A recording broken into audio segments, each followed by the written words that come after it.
Fala pessoal, tudo bem? Vamos lá continuar nossas aulas de direito do trabalho, de prevenção do trabalho, né? A gente vai para a nossa segunda aula de princípios. Princípios é a base de todo o nosso ordenamento jurídico, né? Aquilo que vai nos dar o norte para a aplicação de todas as normas da legislação na nossa relação de trabalho, tá certo? O que a gente verificou na nossa primeira aula? Para que surgiu essa nossa legislação, principalmente a consolidação das leis do trabalho? Para equilibrar a relação de trabalho, a relação de emprego entre o empregador e o empregado, não foi isso? Porque se a gente for analisar de uma forma geral, o empregado ele sempre é a parte mais fraca dessa relação jurídica, né? E se não fosse a própria Constituição Federal, a consolidação das leis do trabalho, os acordos internacionais da qual o Brasil se compromete e assina, a própria decisão dos juízes que viram jurisprudência, que viram quase como uma lei específica, né? Se não fosse essas leis, ficaria muito inquisitivo essa relação de trabalho, né? E o empregador, por ele ter uma hipersuficiência, vamos dizer que uma hipersuficiência econômica, ele poderia mandar e desmandar, né? Ele poderia fazer o que ele gostaria de fazer, o que mais lhe conviesse, né? Se ele não tivesse essa nossa consolidação, essas nossas leis, né? Então a gente verificou que todas essas leis servem para equilibrar a balança, né, do trabalho. Então, assim, para eu ter uma segurança do trabalho, e aí no nosso caso, uma segurança mais administrativa do trabalho, relacionado aos contratos de trabalho, a gente tem que rezar, entre aspas, por, pelo princípio da legalidade, né? Pela própria lei, pela própria legislação, né? Então isso a gente começou na primeira aula e a gente vai dar início agora, vai dar início não, desculpa, a gente vai continuar dando início à segunda aula com a relação de princípios também, né? Porque é o princípio, como eu sempre falo, que vem antes de toda e qualquer norma, né? Eu avalio primeiro o princípio para depois legislar. Os legisladores, eles quando eles forem fazer e dizer o que é direito, o que não é direito, os próprios juízes, ele tem que verificar que tipo de princípio aquela sociedade ou aquela relação de emprego se submete, tá certo? Então a gente dando início agora, dando continuidade aos princípios, o primeiro princípio que a gente vai na aula de número 2 falar sobre é o princípio da condição mais benéfica. Professor, como assim princípio da condição mais benéfica? Mais benéfica a quem? Mais benéfica ao empregado, tá certo? Mais benéfica ao empregado, não ao empregador, porque havendo uma vantagem concedida ao empregado, quer por contrato de trabalho, quer por regulamento empresarial, essa vantagem ela é integrada de forma definitiva no contrato de trabalho. É como se fosse um direito adquirido. De que forma? Vamos se dizer que eu contrate uma pessoa, ou vocês contratem uma pessoa para trabalhar na empresa de vocês e vocês disponibilizam a essa pessoa vale combustível, ou mesmo vale transporte, ou mesmo um vale alimentação, ou mesmo cesta básica. Isso tudo é pactuado nesse contrato de trabalho. A partir do momento que vocês assinaram em um comum acordo, aquilo passa a ser direito adquirido. Eu não posso retirar, eu como empregador, eu não posso simplesmente retirar o benefício que eu dei ao empregado, tá certo?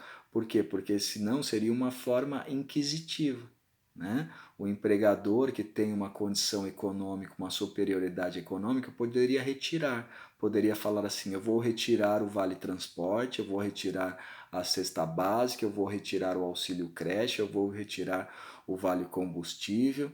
E aí o empregado vai falar assim: Nossa, mas eu preciso, empregador, eu preciso dessas benéficias, dessas melhor condição de trabalho aí. E você vai me tirar? E aí o empregador olha pro empregado e fala assim, ó, ou eu retiro ou eu te mando embora. Você vai escolher o quê?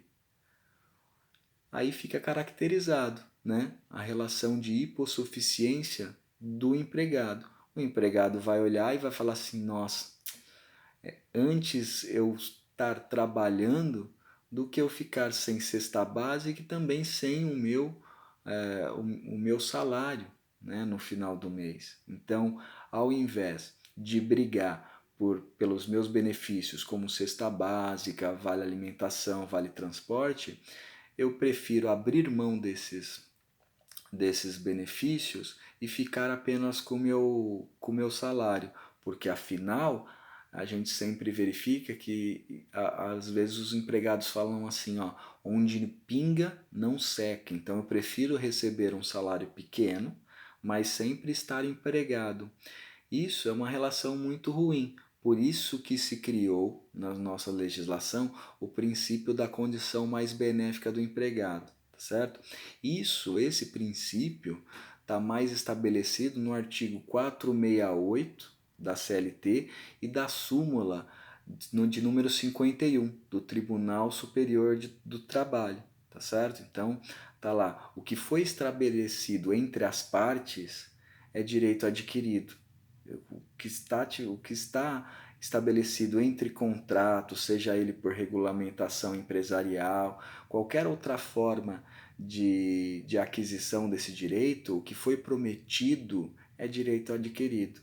O empregado já faz jus a esse direito adquirido e a empresa não pode retirar desse empregado, tá certo? Isso também, além da súmula, além do artigo 468 da CLT, a gente encontra também na própria Constituição Federal, que a gente viu na aula passada, que é a nossa Carta Magna, né? É onde todas as leis são infraconstitucionais e devem respeitar a Constituição.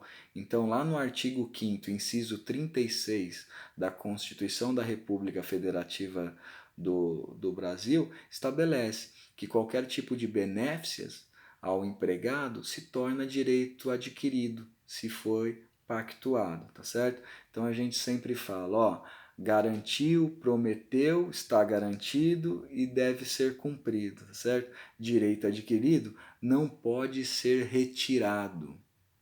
Essa é a regra, tá? Essa é a regra. Eu não posso retirar direito adquirido. Professor, mas o direito em si, o direito do trabalho, o ordenamento jurídico de direito do trabalho, tem exceção a essa regra? Tem exceção a essa regra. Por isso que está falando lá no artigo, salvo acordo coletivo ou acordo individual, no caso do nosso hipersuficiente, que a gente verificou lá, ou convenção coletiva. Professor, o senhor falou acordo coletivo e convenção coletiva de trabalho. O que vem a ser isso? Acordo coletivo de trabalho é um acordo entre o sindicato da categoria e a empresa X específica. Tá? É um acordo entre um sindicato, esse sindicato da categoria, vamos dizer aí, o Sindicato dos Metalúrgicos do ABC. Eles vão lá e vão fazer um acordo coletivo com as empresas como Volkswagen, Ford, GM, tá certo? Eles vão fazer um acordo direto, representando a sua categoria. Já a convenção coletiva de trabalho é um acordo entre sindicatos, tanto da minha atividade quanto de outras atividades, no nosso caso aqui, do nosso exemplo, tanto do sindicato dos trabalhadores da Volkswagen, dos metalúrgicos, quanto de outros setores, como alimentação ou coisa do tipo, com os sindicatos patronais, porque as empresas também têm seus sindicatos patronais. Então é um acordo entre sindicatos. enquanto o acordo coletivo de trabalho é de sindicato para empresa, a convenção, vamos pegar na palavra, ó, convenção coletiva de trabalho equivale a um aglomerado de sindicatos, tá certo?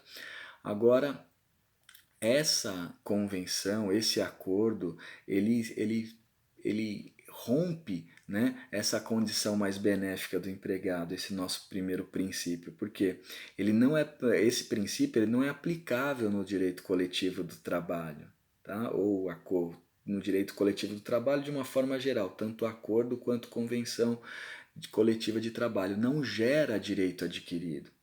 Por que, professor, que não gera direito adquirido? Porque quando o sindicato faz um acordo, ou os sindicatos fecham um acordo, eles fecham um acordo com o objetivo de não lesar, tá? De não lesar o empregado. Então vamos se dizer que a empresa X está fechando as portas, tá? Vou fechar as portas. Por quê? Porque eu estou tendo uma uma evasão econômica muito grande, eu não estou vendendo meus produtos, eu tenho uma carga tributária muito alta, né? Então vou ter que mandar algumas pessoas embora. A gente vê muito isso na prática. Os sindicatos vão lá, negociam e falam assim, ó, ao invés de mandar embora, reduz a jornada, tá certo? Reduz as horas extras, tá? Reduz o número de pessoal. Então vão lá e aí o sindicato, a empresa, né, o sindicato patronal olha e fala, não, tudo bem, então a gente, para evitar que a gente mande todo mundo embora, a gente vai reduzir pela metade o número de pessoas aqui trabalhando, então a gente vai reduzir a jornada. Então uns vão vir na segunda e quinta, outras de terça e sexta e assim sucessivamente, tá certo? Para não prejudicar ninguém. Isso pode ser feito.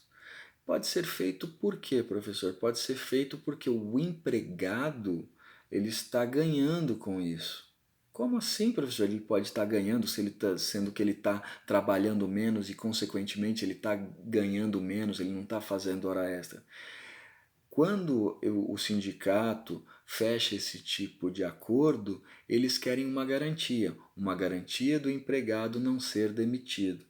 Certo? Então, esse princípio da condição mais benéfica, eu posso prejudicar o empregado de uma forma simples, né?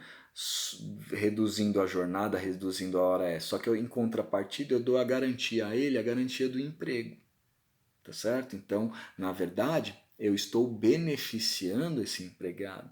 Porque se não fecharmos esse acordo, se a gente não reduzir a jornada, a gente não vai conseguir pagar esse empregado, a gente vai demitir esse empregado, vocês vão ser obrigados a demitir esse colaborador, esse empregado. E vocês querem isso? Não, porque isso é ruim para a empresa, é ruim para o empregado, é ruim para a economia, né? A economia não consegue girar e coisas do tipo. Uma coisa que eu quero que vocês fiquem espertos também é que assim, ó, quando qualquer tipo de acordo ou convenção coletiva, ele, além dele não gerar direito adquirido, o que seria o direito adquirido? Ah, de eu ter o meu emprego para sempre. Não gera direito adquirido. Esse acordo que falou que o empregador não mandaria o funcionário embora, não é uma obrigação que o empregador tem de ficar com o funcionário até ele se aposentar, certo? Tem um tempo para esse acordo ser validado, tem um tempo para esse acordo ser respeitado, que é de no máximo 2 anos. Tá? Então, a negociação coletiva e a convenção coletiva, ela tem um prazo de vigência. Que prazo é esse, professor? Prazo de 2 anos, tá certo? E aqui eu coloco uma observação que é vedada a qualquer tipo de ultratividade, ou seja, o contrato ser sucessível. de 2 anos passa para 3, de 3 passa para 4 e assim sucessivamente, tá? É vedada esse tipo de negociação, é vedado eu estipular isso no contrato, tá? Vamos se dizer que eu como vocês, como empregadores, vocês chegaram e falaram assim, ó, para nós não mandarmos muitas pessoas da categoria do Jones para a rua, não mandarmos embora, a gente vai fazer um contrato aqui de redução de carga, de carga horária, coisas do tipo, e a gente vai lá e assine, tudo certo, o sindicato representa a categoria, assinou pela categoria. Vencidos 2 anos, eu posso, ou o sindicato, melhor dizendo, pode refazer um contrato novo, um acordo novo ou uma convenção coletiva nova. O que o sindicato ou os sindicatos não podem fazer é dar prosseguimento ao mesmo acordo, tá certo? Porque senão fica muito simples para o empregador, né?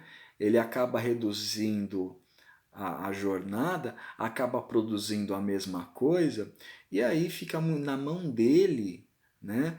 A redução de jornada e ele não contrata mais ninguém, ele não dá hora extra mais para ninguém e aí a relação trabalhista ela começa a ficar novamente de uma forma desigual, tá certo? Então o princípio da condição mais benéfica eu não posso tirar direitos do empregado, o que eu prometi a ele é direito adquirido, salvo se for em acordo coletivo ou negociação coletiva, tá certo? E também, é claro, naquela nossa questão do hipersuficiente, né? O hipersuficiente, a sua vontade se sobressai até inclusive a própria lei, né? Só que eu tenho que me enquadrar na condição de hipersuficiente. Vocês lembram quais os requisitos para ser hipersuficiente? Eu preciso ser um empregado, né? Eu preciso ser um colaborador, preciso estar contratado, esse é o primeiro. Depois eu tenho que ter um diploma de curso superior, independente da área. A lei fala diploma de curso superior e eu tenho que receber 2 vezes mais, igual ou 2 vezes mais, o valor maior da previdência, do salário da previdência, né? Que sempre falo para vocês que eu dou um exemplo, não é o 5 mil e alguma coisa, o teto da previdência, e aí a gente passa, vamos arredondar para 6, eu teria que ganhar no mínimo 12 mil reais e ter um diploma de curso superior para aí sim eu conseguir fazer uma negociação, ser considerado hipersuficiente e a minha vontade se sobressai a própria consolidação das leis do trabalho, os próprios julgados dos tribunais superiores do trabalho e também em alguns artigos, às vezes até a própria Constituição, mas em contrapartida eu estou exercendo, constitucionalmente falando, eu estou exercendo a minha liberdade de pactuar, tá certo? Então a gente tem que tomar um pouco de cuidado com esse princípio aí das condições mais benéficas. Outro princípio muito interessante que a gente tem que estudar é o princípio da inalterabilidade do contrato. Ou seja, a regra é que depois que eu fiz um contrato, eu não posso alterar. Eu, como empregador, vocês, como empregador ou representante do empregador, vocês não têm condições de alterar o que foi contratado, alterar o que foi pactuado. Não estou nem falando no princípio anterior de direito adquirido, estou falando da inalterabilidade do contrato específico, tá certo? Essa é a regra. Mas, professor, tem exceção? Tem exceção. Só que a exceção são duas. Ó, eu preciso de 2 requisitos para que eu consiga alterar o meu contrato de trabalho. Primeiro, eu preciso de um mútuo acordo. Não basta vocês quererem reduzir a minha jornada. Não basta vocês quererem não me dar a hora extra, não pagar a hora extra. Não basta vocês quererem reduzir a jornada intralaboral, tá certo? Não basta vocês reduzirem o meu período de descanso. as jornadas itineres. Não basta. Não é uma coisa inquisitiva. Né? A empresa não pode por si só chegar e vou lá e falar assim, eu vou cortar as horas extras, eu vou cortar o vale. Não, eu não posso fazer isso. Eu tenho que primeiro ter um acordo entre a empresa e o colaborador, a empresa e o empregado. O empregado tem que aceitar. Vamos se dizer que o empregado faz um teletrabalho aí, ou é um representante comercial, né, que trabalha mais especificamente de uma forma externa e tem aí vantagens de auxílios diversos, como vale combustível, passagem, hospedagem, coisas do tipo, e você chega e fala assim, vou alterar o contrato de trabalho dele, vou chegar e agora ele vai ser um representante comercial, mas ele vai trabalhar de forma interna, ele vai trabalhar dentro da empresa e só em casos esporádicos ele vai sair para visitar cliente. Eu posso fazer isso, eu como empresa? Não, eu não posso, porque isso não é seguro em uma relação de trabalho. Tá certo? Então, para eu fazer isso, eu tenho que ter a concordância do empregado, tá? A concordância do colaborador. Possa essa concordância ser verbal mesmo, ele falando que ele aceita, ou expressamente escrita, né? Aquela tipificada. A gente sempre fala que a gente tem que tipificar mesmo, a gente tem que escrever, né? Tem que fazer tem que buscar a assinatura do empregado, porque é muito difícil depois, se tiver alguma lide, algum problema jurídico, eu como empregador comprovar que o empregado falou que aceita, tá certo? E aí causa a nulidade do contrato, dessa cláusula no contrato de trabalho, tá? Não do contrato, não causa nulidade no contrato todo, mas nessa cláusula específica pode gerar nulidade, tá certo? Além do acordo do colaborador, do trabalhador, eu também tenho que verificar a ausência de prejuízo para esse trabalhador. O trabalhador que estava num teletrabalho ou num trabalho externo, quando eu trago ele para fazer o trabalho interno, ele não pode ter prejuízo. Eu não posso trazê-lo do trabalho externo para o trabalho interno e começar a remunerar a hora trabalhada dele inferior do que a que ele recebia. Tá certo? Por quê? Porque daí ele está tendo uma desvantagem. E aí as exceções são as mesmas do princípio anterior, salvo em acordo coletivo de trabalho, salvo num consenso coletivo de trabalho, salvo para o hipersuficiente, as mesmas exceções do princípio anterior, tá? Acordo coletivo, convenção coletiva e acordo individual de trabalho para o hipersuficiente.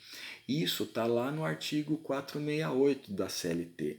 Está escrito lá, ó, vamos ler o artigo para a gente entender aonde que está escrito isso daí, ó, como que está escrito, né?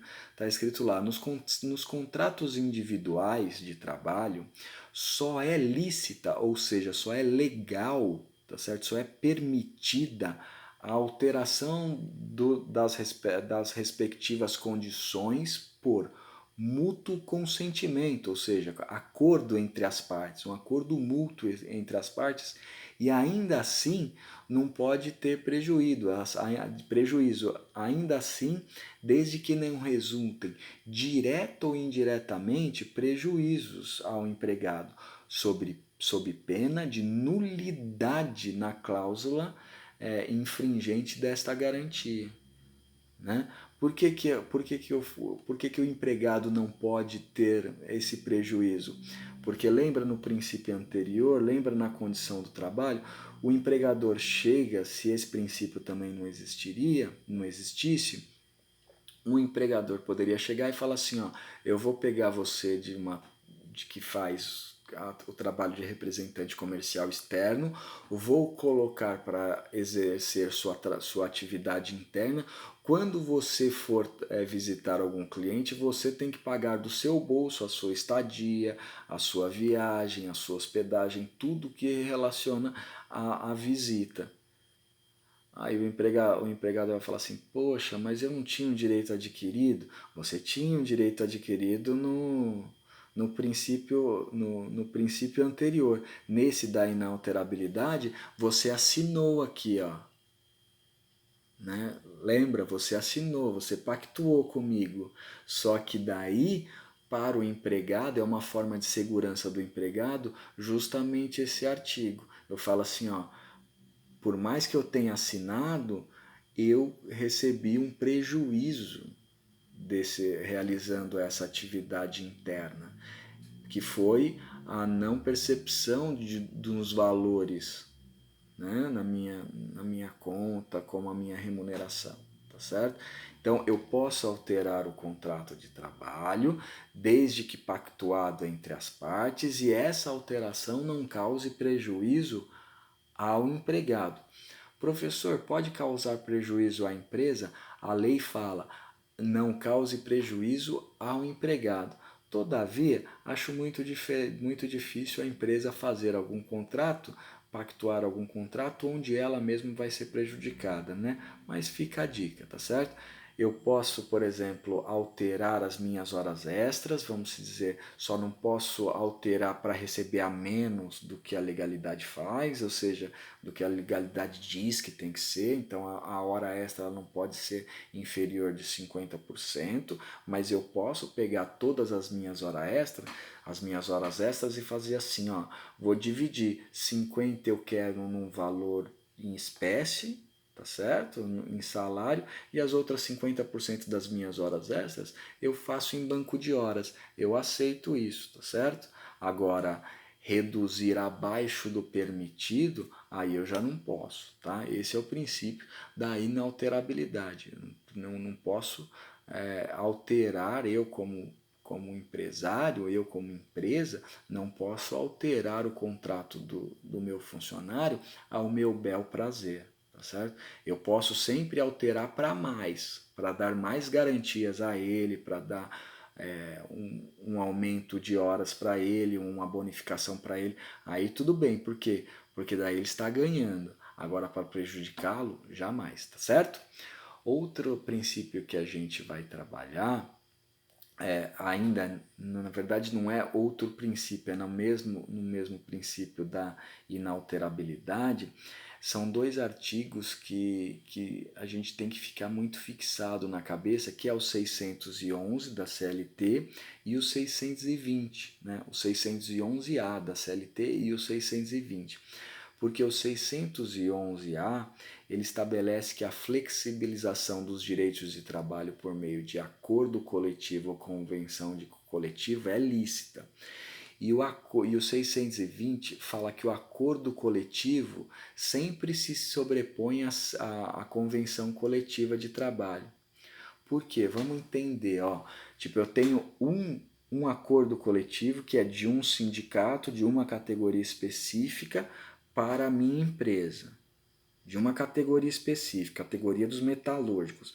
E aí a convenção coletiva são vários sindicatos, e tanto sindicatos dos trabalhadores como sindicatos patronais, tá certo? De vários setores, de vários segmentos, tá certo? Agora, vamos se dizer que a convenção coletiva diz assim, ó, convenção coletiva, em convenção e coletiva de trabalho, os sindicatos estabelecem que a jornada diária vai passar de 8 para 6 horas e vai ser abolida completamente as horas extras. Essa é a convenção coletiva. Vamos se dizer que o acordo coletivo fale assim, ó, vai ser abolido as horas extras, mas não vai ser abolido a jornada de trabalho. Qual que a lei vai julgar de uma forma mais coerente, de uma forma que vai ter uma maior validade, vamos dizer? O acordo coletivo. Por quê? Porque o acordo coletivo, quem sabe mais da minha categoria dos professores, é o sindicato dos professores, categoria dos advogados é a OAB, categoria dos publicitários, né, é o sindicato da categoria de publicidade, comunicação. Então, assim, é uma categoria específica e ela sabe mais do que todas as convenções. Né? Por quê? Porque ela é específica. Então, aqui, nesse caso, o negociado do acordo coletivo se sobrepõe a uma convenção coletiva, o negociado sobre o legislado, tá certo? Ainda no princípio da inalterabilidade, tem uma questão interessante que eu quero que vocês percebam, que é a questão da reversão.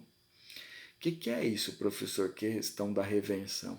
Lá no nosso artigo 468, já no parágrafo 2º da Consolidação das Leis do Trabalho, estabelece que quando tiver reversão, não se tem direito adquirido e ela é extremamente válida. Vou dar um exemplo para vocês. Vamos se dizer que em um acordo coletivo ficou pactuado a redução de jornada, tá certo? E a redução de funcionários para uma determinada empresa, tá certo? Então, aquele nosso exemplo, alguns funcionários vão ficar em férias coletivas ou vão vir de terça e quinta, enquanto outros vão vir de segunda e quarta e assim sucessivamente. Só que todas as atividades dentro da empresa ela tem que continuar girando, todas as atividades. E aí eu percebo, a gente percebe como gestor, que tem uma secretária que sabe de tudo do gerente, sabe todas as atividades, executa todas as atividades de gerência de uma forma perfeita. Eu pego essa secretária, converso com ela e falo assim, ó, você não quer trabalhar também, fazer um acúmulo de função, fazer algumas atividades da gerência? E ela fala, ok, eu consigo fazer isso. E ela trabalha lá, tipo, ela está registrada como secretária, só que ela desempenha a função de gerente por 1, 2, 3, 4, 5, 6 anos, vamos dizer. Tá? Durante 6 anos, ela executa, mesmo registrada como secretária, ela execute as funções de gerente durante 6 anos. Durante desses 6 anos, ela recebeu como gerente, seu fundo de garantia foi como gerente, todos os seus benefícios foram como gerente, e de repente eu olho e falo assim, ó, eu acho que você é uma melhor secretária, a gente está contratando um gerente novo aí e você vai voltar para secretária, para ser secretária. Então isso é uma reversão. Eu fui de secretária a gerência e de gerência a secretária. E aí a pergunta mais comum é, mas espera aí, se eu recebia como gerente, era registrado como secretário, executava a função de gerente, agora executando a função de secretária, eu posso reduzir o salário, sendo que o professor falou em alguns princípios atrás que era direito adquirido, nesse caso não é direito adquirido, tá certo? Porque esse parágrafo 2º, ele aceita que não é direito adquirido a questão da reversão. Eu saí de um cargo, fui para outro e voltei por um outro cargo, tá certo? A questão também aqui que eu sempre vou falar para vocês é a questão do hipersuficiente, tá certo? Acordo coletivo de trabalho, convenção coletiva de trabalho e acordo de hipersuficiente, o acordo de hipersuficiente ele pode abrir mão de tudo que ele quiser, tá certo? De tudo.